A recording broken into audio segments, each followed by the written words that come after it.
একটা সাধারণ কাচের বোতল অনেক দিন ধরেই পড়েছিল। ফেলে দেওয়ার আগে হঠাৎ মনে হলো এটা দিয়েই না নতুন কিছু তৈরি করি। সত্যি বলতে শুরু করার সময় আমার নিজেরও কোনো নির্দিষ্ট পরিকল্পনা ছিল না। কি বানাবো, কেমন হবে কিছুই জানতাম না। তবু মনের মতো করে ক্লে হাতে নিয়ে কাজ করতে শুরু করেছিলাম। ধীরে ধীরে এক টুকরো করতে করতে এক সুন্দর বোতল আর্টটা তৈরি হয়ে গেল। তবে এই পুরো যাত্রার সবচেয়ে মজার অংশ ছিল আমার ছোট্ট ছেলেটা। জানো তো, আমি কাজ শুরু করতেই এসে এসে বলল আমিও বানাবো। তারপর আমার পাশে বসে নিজের মতো করে বানানোর চেষ্টা করতে লাগলো।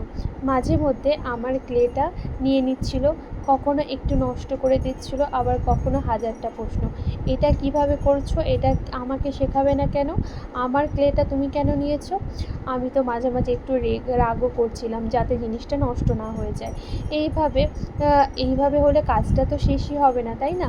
কিন্তু ওর ওই ছোট্ট ছোট্ট দুষ্টুমি আর শেখার আগ্রহ দেখে আমার হাসিও পাচ্ছিল। আসলে এই ক্লেটা দিয়ে আমি কাজ করছিলাম সেটা ওর জন্য আনা হয়েছিল। আর ও ছোট্ট অভিমানও স্বাভাবিক। এটা তো আমার, তুমি কেন নিচ্ছ?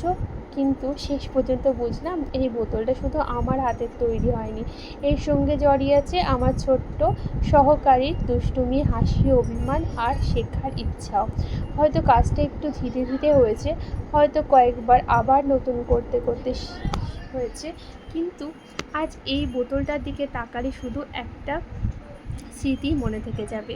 দেখি আমাদের একসঙ্গে কাটানো সুন্দর মুহূর্ত, মা হবার আর শেখার শখ বাঁচিয়ে রাখা, দুটো একসঙ্গে সবসময় সহজ নয়, তবুও এই ছোট্ট ছোট্ট মুহূর্তগুলোই সবথেকে বড় প্রাপ্তি। আশা করি আমার এই ছোট্ট সৃষ্টি আর এর পেছনে গল্পটা আপনাদেরও ভালো লাগবে। অবশ্যই আমার মতামত জানাবেন আর আমার ছোট্ট ক্রিয়েটিভ জার্নিতে পাশে থাকবেন। যদি ভালো লেগে থাকে অবশ্যই একটা লাইক কমেন্ট করার অনুরোধ রইল। তাহলে এটুকুই, অন্যদিন আবার অনেক কিছু কথা নিয়ে গল্প নিয়ে